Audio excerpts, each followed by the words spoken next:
तो हमने क्या बोला कि जनरलाइज्ड, फोकल और टास्क। अब इनको हम एक एक करके पढ़ना स्टार्ट करते हैं।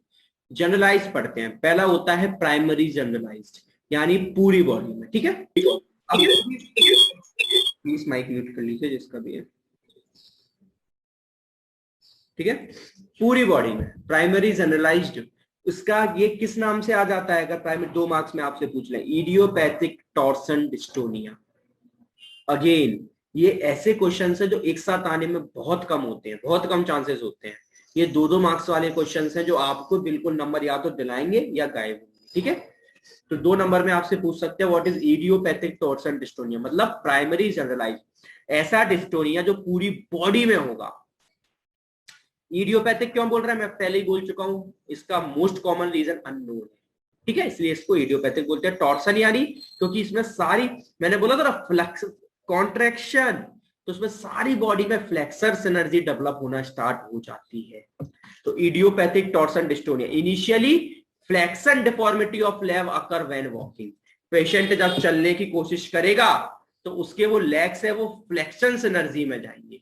अब आप फ्लेक्सर समझ लो, हैमस्ट्रिंग कराती है, वो कैसी हो जाएंगी? टाइट होंगी, उसे पीछे की तरफ खींचेंगी। पहले तो ये चलने के टाइम पे दिखेगा, जब पेशेंट जैसी जैसी पेशेंट पैर आगे, अगर आप उसका फ्लेक्शन, अब उसके अगर मसल्स फ्लेक्शन में चली जाएगी ना तो क्या होगा, वो पूरा का पूरा लेग्स, फिर वो कैसे चलेगा? सरकमडक्टरी गेट में चलेगा, घुमा घुमा के पैर चलेगा इस तरीके से। देखो आप सपोज करो, जैसे मैं आपको बताऊं, knee joint, knee joint, ankle joint. ठीक है, ये मेरा नी जॉइंट। अब ये मेरा क्या हो गया? ये मेरा हो गया लेग। ठीक है, अब फ्लेक्शन का मतलब क्या है? लेग मेरा इस तरीके से अंदर चला गया। अब ये अगर देखो, लेग मेरा ऐसा होता है ना, लेग मेरा ऐसा, अब मैं फ्लेक्शन मतलब अंदर चला गया। अब जब भी ये लोग चलने की कोशिश करेंगे, अगर आप चलने की कोशिश करते हो, आप क्या करते हो? एक फेज ऐसा आता है जब आपको एक्सटेंड करना पड़ता है, पूरा पैर सीधे करके, तभी तो आप आगे रख पाते हो। फ्लेक्शन वाले को आप पूरा से एक्सटेंड करते हो, फिर आप आगे रखते हो। ऐसे पेशेंट सीधा नहीं कर पाते, मालूम कैसे चलते हैं? इस तरीके से घूम घूम के। कभी आपने देखा हो वो, आप कैसे चलते हो? इस तरीके से। वो कैसे चलेंगे? ऐसे घूम के, वो वाला पैर ऐसे सीधे ना रख के ऐसे रखेंगे, फिर ऐसे रखेंगे। क्यों? क्योंकि उसमें एक्सटेंशन बच जाएगा। फ्लेक्शन में ही पूरा पैर रख के वो पूरा रख देंगे। तो जब फ्लेक्शन हो जाता है लेग का, तो आपको सरकमडेक्टरी गेट देखने को पेशेंट का मिलता है, याद रखना है। ठीक है, initially a flexion deformity of leg occur when walking, जब चलते टाइम आपको फ्लेक्शन डिफॉर्मिटी नजर आएगी, मगर धीरे धीरे फिर वो आपको पूरी बॉडी पे दिखने लग जाएगी।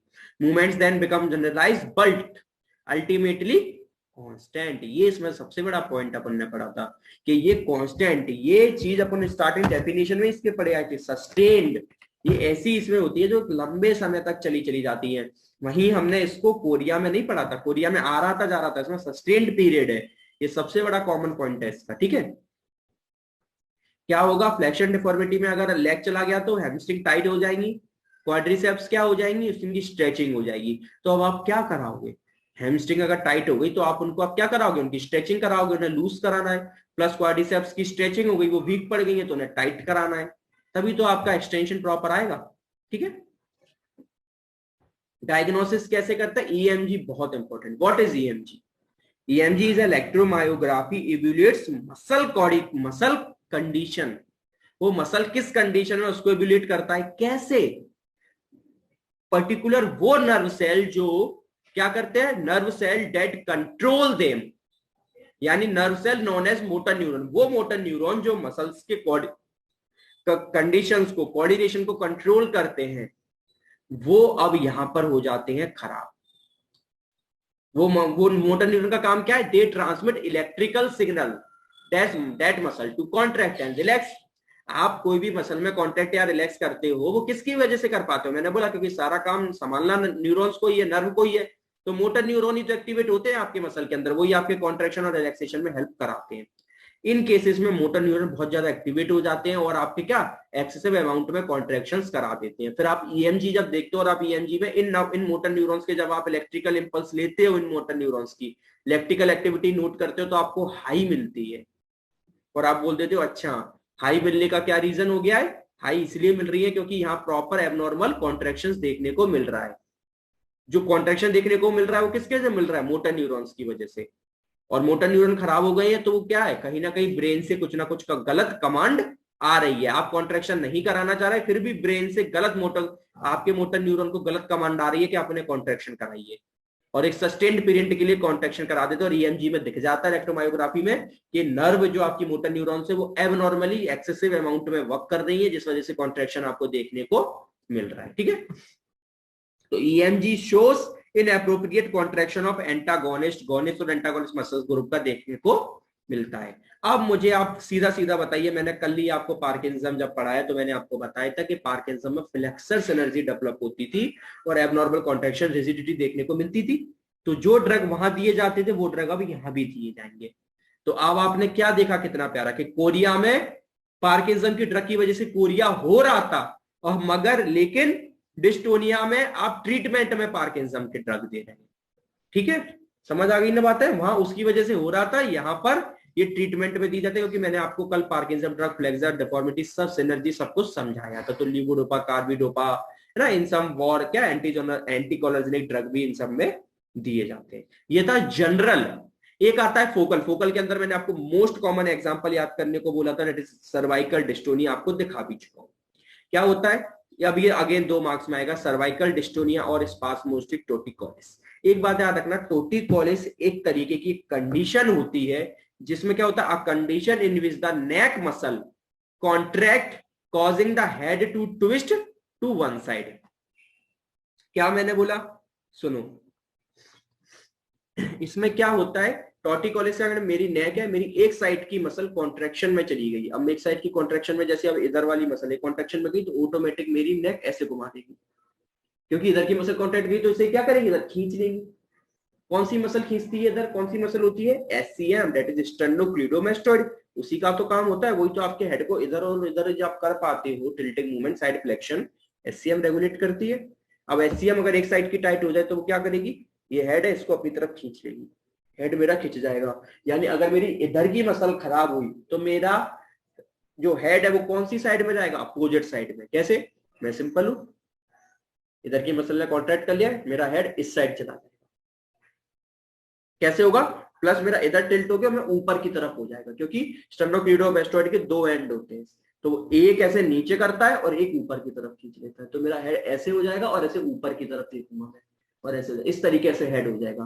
तो उसमें क्या हुआ, जो इधर की मसल है वो कॉन्ट्रैक्शन में चली गई, यानी टाइट हो गई, और बोले इधर की एससीएम, बोले इस वाली मसल की वजह से इसे एबनॉर्मल स्ट्रेचिंग करनी पड़ रही है, एबनॉर्मली खिंच रही है, खिंच रही है कि नहीं एबनॉर्मली, ये खिंचना इसने स्टार्ट नहीं करा मगर इसे एबनॉर्मली खिंचना पड़ा, क्योंकि दूसरे वाली ने खींच लिया था।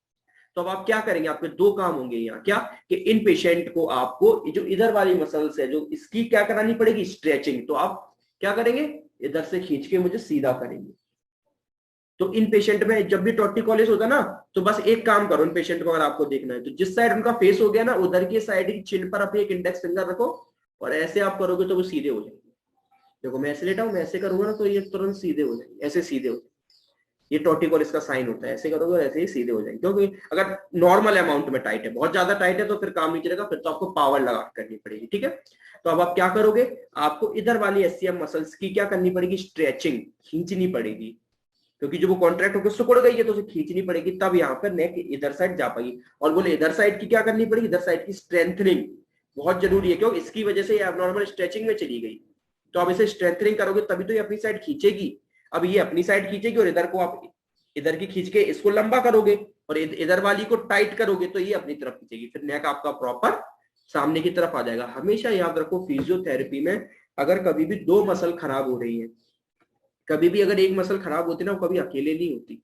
अगर मेरी बाइसेप अगर कॉन्ट्रैक्शन में जा रही है तो कभी बाइसेप अकेली खराब नहीं होगी, हुई बाइसेप अकेली है मगर वो ट्राइसेप को खींच ही लेगी। क्यों खींच लेगी, क्योंकि बाइसेप ने अगर कॉन्ट्रैक्शन कराया तो वो एबनॉर्मल ट्राइसेप की स्ट्रेचिंग करा ही देगी। उसमें कुछ हुआ नहीं था मगर उसे मजबूरी में होला पड़ा। ठीक है, तो आपका काम हमेशा ये बनता है कि हमेशा दोनों पे वर्क करो तो आपको रिजल्ट जल्दी मिलेगा। लोग क्या करते हैं, बोले जो खराब है ना ये कॉन्ट्रैक्ट में चली गई, बस इसे ही रिलीज करते रहो, इसे ही रिलीज करो, रिजल्ट इतनी जल्दी नहीं मिलता। रिजल्ट चाहिए, इसे स्ट्रेचिंग करो, इसे क्या करो, इसकी स्ट्रेंथनिंग करो ट्राइसेप की, क्योंकि तो आपको डबल वर्क मिलेगा। इधर से तो आप स्ट्रेचिंग कर ही रहे हो, प्लस अगर ये टाइट होगी तो ये भी नीचे खींचेगी, और ये नीचे खींचेगी तो आपको जल्दी जो रिजल्ट 1 महीने में देखने को मिलना था वो 15 दिन में मिल जाएगा। क्यों? क्योंकि डबल काम होगा। और यही एक अच्छे फिजियोथेरेपी की पहचान है। ठीक है, एक अच्छे थेरेपिस्ट की पहचान यही है कि आप कितनी जल्दी करके दिखा सकते हो।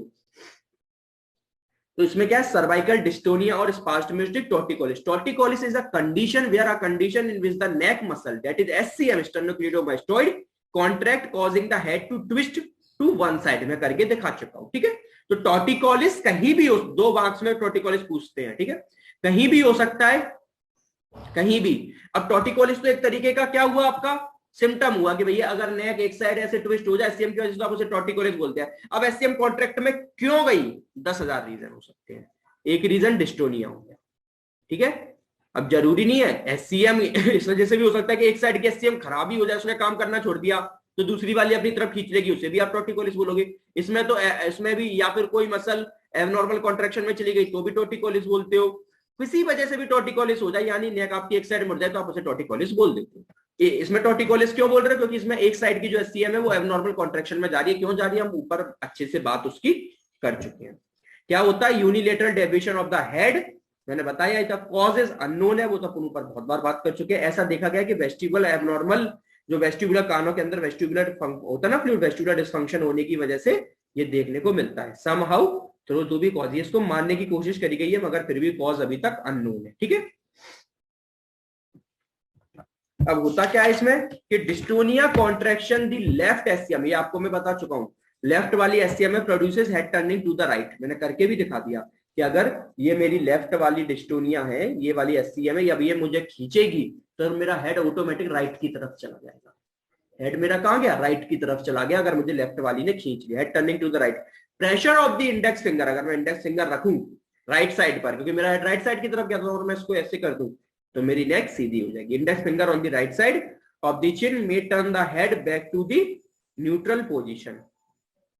Turning of the head is specially noticeable when patient is walking. दिखा चुका हूं, दिखाया था, पेशेंट जब ये वॉक कर रहा था तो आपको प्रॉपर देखने को मिल रही थी, चलते टाइम आपको बिल्कुल क्लियर कट नजर देखने को मिलेगी, प्रॉपर नोटिसेबल वॉकिंग के पीरियड में थी। ठीक है, इवेंचुअली हाइपरट्रॉफी ऑफ मसल देखने को मिलती है। देखो हमेशा याद रखो, जिस साइड की मसल आपको खींच लेती है ना, जिस साइड की मसल आपको खींच लेती है उसकी हाइपरट्रॉफी देखने को मिलती है। अगर मुझे साइड की मसल ने खींच लिया तो मुझे हाइपरट्रॉफी का मतलब होता है क्योंकि ये मसल अब ये काम तो कर नहीं रही है, तो इसमें एबनॉर्मल कोलेजन फाइबर होते हैं ना, उसका एब्जॉर्प्शन होना स्टार्ट हो जाता है। किसके बदले में, मसल फाइबर की बदले में। और मसल फाइबर आपको इलास्टिसिटी देता है, तब आप मूवमेंट कर पाते हो। कोलेजन फाइबर इलास्टिसिटी देता नहीं है। तो और अगर आप बहुत टाइम पीरियड तक आप अपना हैंड भी मूव मत करो तो उसमें कोलेजन फाइबर, फ्रैक्चर में देखा होगा कि महीने तक आप मूवमेंट फिर क्यों नहीं कर पाते, मसल टाइट हो जाते हैं। बोलते हो ना, अरे आपने कभी नेक में देखा होगा, आप अपने खुद को फील करते हो कितनी मसल टाइट हो रही, क्यों हो रही है, क्योंकि आपने उन्हें कभी अगर इनसे वर्क नहीं दिया, प्रॉपर कुछ नहीं करा, तो वर्कलोड भरने की, वर्क नहीं देते, कुछ नहीं करते, उनके अंदर एबनॉर्मल कोलेजन, या ज्यादा वर्क ले लो तो एबनॉर्मल कोलेजन का एब्जॉर्प्शन होना स्टार्ट होता है, वो मसल्स को टाइट कर देता है। तो जब भी आप इधर की मसल्स को इधर मुड़ गए ना, तो इधर वाली मसल कांटेक्ट में आप ऐसे फील करोगे एससीएम, तो बहुत भयंकर एकदम ऐसे लगे जैसे बढ़ गई हो साइज में, क्योंकि उसके अंदर एबनॉर्मल कोलेजन का एक्यूमुलेशन होना स्टार्ट हो जाता है, उसकी फ्लेक्सिबिलिटी को खत्म कर देता है। फिर आप धीरे धीरे धीरे धीरे जब मूवमेंट कराते हो तो कोलेजन फाइबर टूटने लग जाते हैं और मसल फाइबर डेवलप होने लग जाते हैं। वो आपके हाथ में होता है कि आपको कैसे करना है। ठीक है, क्या ट्रीटमेंट रहेगा, एंटीकोलिनर्जिक्स दिए जाते हैं और बोtulinum के इंजेक्शन दिए जाते हैं। बहुत अच्छा पॉइंट है, इस पे मैंने पूरी अभी इसके बारे में जानकारी लेके आपको समझाता हूँ। बोtulinum क्या, बोtulinum होता क्या है, इसके इंजेक्शन क्यों लगाए जाते हैं। पता है, एक तरीके का बैक्टीरिया होता है जिसका नाम होता है कोलिस्ट्रीडियम बोटुलिनम। कौन सा, कोलिस्ट्रीडियम बोटुलिनम, लिखा कोलिस्ट्रीडियम बोटुलिनियम।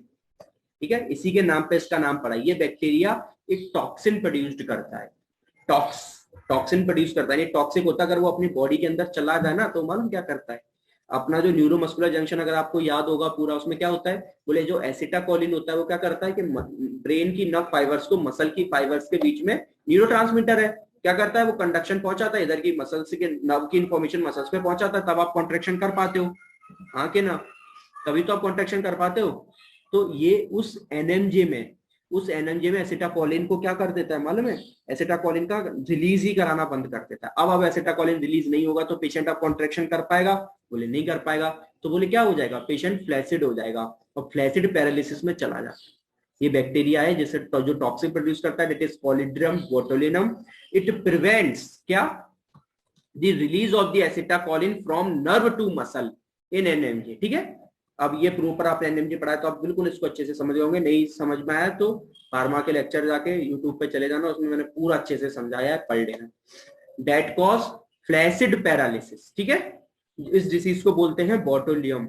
अब आप बोलोगे सर ये तो एक डिसीज हो गई, इसके इंजेक्शन इसमें क्यों लगानी है भैया, ये टॉक्सिक का इंजेक्शन हमारे अंदर क्यों लगा रहे हैं इसके डिस्टोनिया वाले पेशेंट में, इसलिए लगाते हैं क्योंकि इसका एक अमाउंट में लगाते हैं, एक अमाउंट में, क्योंकि इसकी जो मसल्स है वो एबनॉर्मल कॉन्ट्रेक्शन में जा रही है, तो उसी मसल में इसका इंजेक्शन लगा देते हैं और वहां पर एनएमजे को हम बंद करा देते हैं। तो जो मसल कॉन्ट्रेक्शन में गई थी वो अब रिलीज हो जाती है, वो फ्लैसिड में चली जाती है। यानी देख रहे हो हमने टॉक्सिन का इफेक्ट ही, हम यही करते हैं, पैरासिटामोल वगैरह सब होते क्या, यही तो होते हैं कि बैक्टीरिया का ही प्रोडक्ट हम यूज करते हैं। तो हमने कोलेस्ट्रॉल बोटुलियम का बैक्टीरिया का प्रोडक्ट ही हम वही टॉक्सिक को ले लेते हैं, लेकिन एक नॉर्मल अमाउंट में, और करा के उस जो मसल कॉन्ट्रेक्शन में गई वहां हम उसका एनएमजे बंद करा देते हैं, एसिटाकोलिन बंद करा देते हैं, जिसकी वजह से वहां की मसल फ्लैसिडिटी में चली जाती है, नॉट पैरालिसिस, एक गिवन अमाउंट में दिया जाता है। ठीक है, इसलिए बोटुलिनम के इंजेक्शन लगाए जाते हैं, याद रखना है, ये आपके लिए एक्स्ट्रा इन्फॉर्मेशन है क्योंकि पता होना चाहिए आपको। थर्ड वन होते हैं primary task specific writer's cramp dystonia. Primary task specific writer's cramp में आपको पूरा अभी बता चुका हूं, समझाया था स्टार्टिंग में, हैंड को जब लिखना स्टार्ट करते हैं, ठीक है, तो muscle of the hand and forearm tighten and attempting to write and pain में अकर इन दी फोरआर्म मसल। अभी आपको बताया था क्या होता है, वो जैसे ही लिखने की कोशिश करते हैं सारी हैंड फिंगर की मसल टाइट हो जाती है। कैसे, जैसे अगर आप 3-3 घंटे आपने लिखा हो आपकी टाइट, वैसे ही उनकी जस्ट लिखते टाइम ही पेन पकड़ा और टाइट, तो उसमें भी वो पेन होना स्टार्ट होता है, तो उनमें भी बोटुलिनम के इंजेक्शन। ये राइटर्स क्रैम्प के बाद डॉक्टर बहुत बहुत ऐसे पेशेंट्स होते हैं जो राइटर्स क्रैम्प जिनको होता है, और वो डॉक्टर्स आपके पास उनका ट्रीटमेंट के लिए भेजते हैं, तो आप उनके जो कॉन्ट्रैक्शन है उनकी मसल्स को रिलीज कराना स्टार्ट करा देते हैं। सेकेंडरी होता है सेकेंडरी डिस्टोनिया, ठीक है, सेकेंड डिस्टोनिया यानी किसी किसी की वजह से डोपामिन रिस्पॉन्सिव डिस्टोनिया होता है, डोपामिन का अगर लेवल गिर जाए तो भी डिस्टोनिया देखने को मिल जाता है, इसलिए अपन इसके ट्रीटमेंट में डोपामिन की टैबलेट्स दे रहे थे, पार्किंसम वाली, अभी पीछे ही मैंने आपको पढ़ाया था, इसलिए दे रही थी। ठीक है, क्योंकि commonly in childhood and generally involve in the leg, leg में होता है और बचपन में होता है। ठीक है, फॉल्स तो सीधी सी बात होगा ही, अगर लेग्स में हो जाएगा तो बच्चा गिरेगा ही, है ना, मसल्स कॉन्ट्रैक्शन में चली गई तो फ्लेक्शन होगा, तो आप जब लेग का एक्सटेंशन होता है तभी तो आप खड़े हो पाते हो, फ्लेक्शन हो जाएगा तो आप खड़े कैसे हो पाओगे। कुछ ड्रग है जो इंड्यूस्ड करा देते हैं, that is phenothiazine and example haloperidol. ठीक है, third one second last that is athetosis. Athetosis कुछ भी नहीं है, एथिटोटोसिस है ये इस तरह उसकी, देखो इसकी जो आपको मेन वो चीजें याद करनी है जो इसको इन दोनों से कैसे अलग बनाएगी। एथिटोटोसिस आपको कोरिया और उससे अलग, उन दोनों में डिफरेंस, अगर आप डिफरेंस याद कर गए तो आप लिख के आ जाओगे। Athetosis present in childhood and appear as a slow writhing movement disorder. मैंने क्या बोला, ये चाइल्डहुड में मिलता है, स्पेशली पॉइंट है एथिटोटोसिस का, वो आपको चाइल्डहुड और बड़े में भी मिल रहा था, कौन सा वाला, डिस्टोनिया,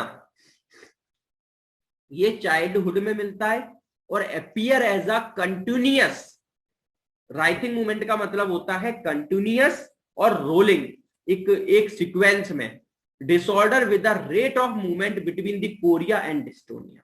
यानी ये क्या होता है, डिस्टोनिया से तो बड़ा है, डिस्टोनिया में जितना आपको राइटिंग मूवमेंट, आप राइटिंग क्रैम्प देख रहे थे ना, देखो इनकी एक बात दिखाऊं, अगर आपने डिस्टोनिया में मैंने राइटिंग वाला दिखाया, ये जनरली सिर्फ और सिर्फ हैंड में ही होता है, एथिटोटोसिस सिर्फ हैंड में ही होता है, यानी डिस्टोनिया का जो टास्क स्पेसिफिक था ना, उसी के उसी तरह समझ लो, उसी का ये एडवांस्ड फॉर्म होता है एथिटोटोसिस, उसी का एडवांस्ड फॉर्म होता है।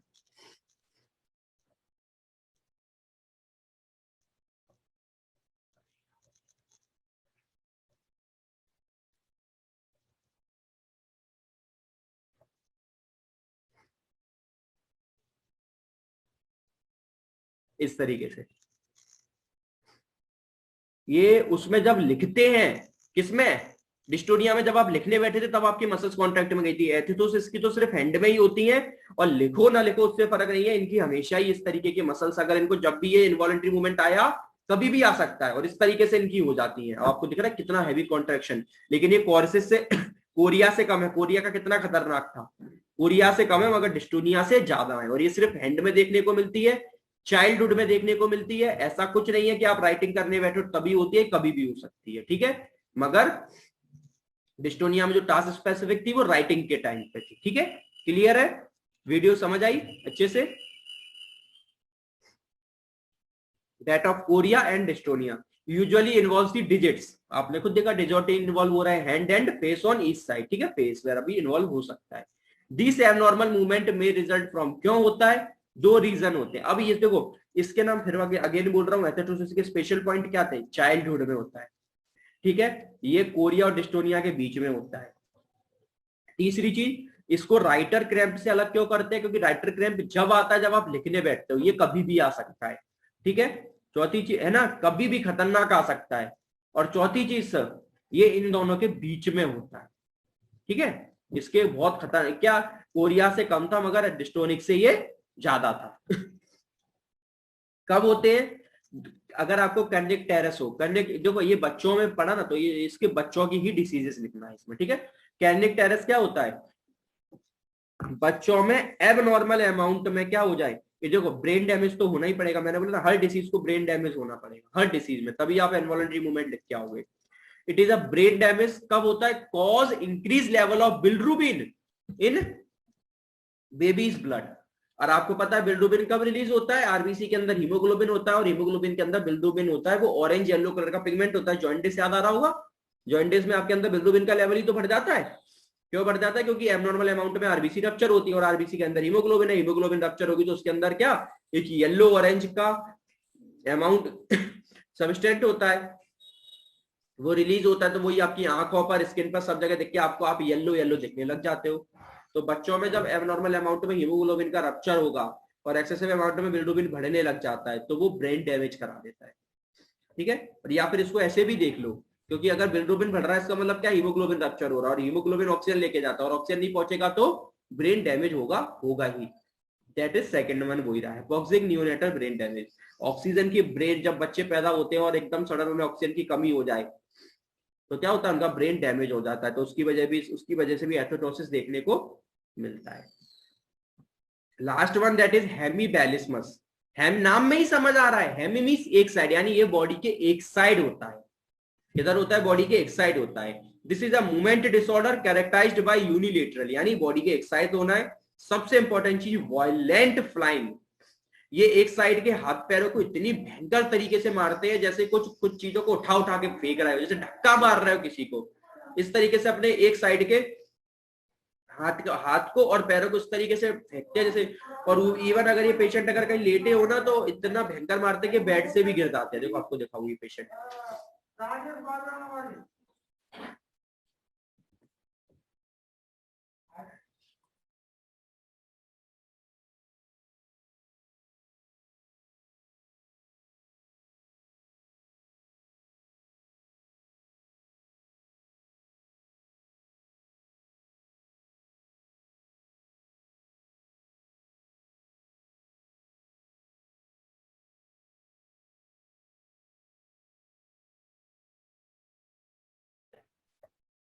एक साइड है, इस हैंड में और इस लेग में है, इस हैंड इस लेग में नहीं है, ठीक है। ये होता है हेमीबैलिस्मस, और इतना खतरनाक जैसे वो किसी चीज में धक्का मार रहे हो, पुश कर रहे हो, धक्के लगा रहे हो, ऐसा होता है। और ये इतना लेटे लेटे टाइम इतना खतरनाक हो जाता है कि भैया वो बेड से ही गिर जाते हैं। इसको बोलते हैं हेमीबैलिस्मस। देख रहे हो ये बिल्कुल नॉर्मल है, मगर इस इधर का लेग देखो, ठीक है। This is a movement disorder characterized by unilateral violent flinging, मैंने बता दिया, जैसे किसी चीज को धक्का मार रहे हो, push something of the limb enough to make patient off balance और इवन थ्रो फ्रॉम बेड। ये क्यों होता है, सब थैलेमिक न्यूक्लियाई की वजह के डैमेज हो जाए तो। अब आप किसी, अगर आपको कल का लेक्चर याद है तो मैंने आपको पढ़ाया था पार्किंसम वाले में, क्या पार्किंसम वाले लेक्चर में मैंने आपको क्या पढ़ाया था कि बेसल गैंग्लिया में का मैंने आपको प्रॉपर स्ट्रक्चर दिखाया था, बेसल गैंग्लियो का, बेसल गैंग्लियो के स्ट्रक्चर, मैंने क्या कहा था, बेसल गैंग्लिया कोई स्ट्रक्चर नहीं है, बल्कि न्यूक्लियर, बहुत सारे स्ट्रक्चर्स में जो उसके क्या बोलते हैं, ग्रुप ऑफ न्यूक्लियाई को बेसल गैंग्लिया बोलते थे, बताया था। ये बेसल गैंग्लिया तो कहते थे न्यूक्लियस ऑल फैक्ट्री ऐसे अपन ने, लेकिन अपन ने पार्किंसम में सबसे इंपॉर्टेंट स्ट्रक्चर क्या पढ़ा था बेसल गैंग्लिया के अंदर, सब्सटेंशिया नाइग्रा। इसी की तरह से इसके अंदर एक स्ट्रक्चर और होता है, दैट इज सबथैलेमिक न्यूक्लियस। अगर बेसल गैंग्लिया के अंदर अगर सबथैलेमिक न्यूक्लियस डिस्टर्ब हो जाता है तो आपको हेमीबैलिस्मस देखने को मिलता है। अगर बेसल गैंग्लिया के अंदर सब्सटेंशिया नाइग्रा डिस्टर्ब हो रहा था तो पार्किंसम देखने को मिला था, पढ़ा था पूरी पैथोफिजियोलॉजी।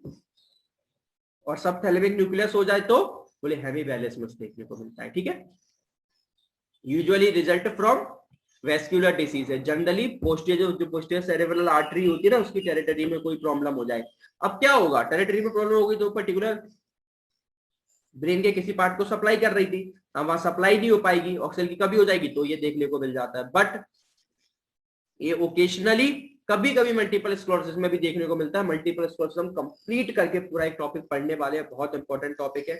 इसमें क्या होता है, it is auto immune disorder. ये ऑटो इम्यून डिसऑर्डर होता है। इसमें क्या होता है, आपकी जो नर्व है, आपकी नर्व है, ये आपको पता है, इसके ऊपर माइलिन शीट होती है ना, क्या काम होता है इसका, प्रोटेक्शन का काम होता है, आपको प्रोटेक्ट करके रखती है। 3 काम होते हैं, प्रोटेक्शन, दूसरा फ्रेमवर्क बना के रखती है, और तीसरा मोस्ट इंपॉर्टेंट काम कि विद इन द नर्व। देखो नर्व टू नर्व तो एक्सॉन कराता है और हेल्प कराता है न्यूरोट्रांसमीटर, लेकिन नर्व के अंदर भी तो इलेक्ट्रिकल इंपल्स ट्रांसमिट होना चाहिए, उसको कौन कराता है, उसको कराता है माइलिन शीथ। ये तो इसमें क्या होता है, जो हमारी खुद की ऑन इम्यूनिटी, हमारी खुद की इम्यूनिटी हमारे ही नर्व की माइलिन शीथ को डैमेज करना स्टार्ट कर देती है, खाने लग जाती है, डैमेज करने लग जाती है। तो फिर अब क्या होगा, बोले नर्व में कंडक्शन हो जाएगा बंद। तो इस वजह से भी मल्टीपल स्क्लेरोसिस में भी हेमीबैलिस्मस देखने को मिलता है। तो हेमीबैलिस्मस इज क्या, autoimmune disorder where myelin sheath of nerve attacked by own immune system, ठीक है। ये आपका होता है hemiballismus. That's all about for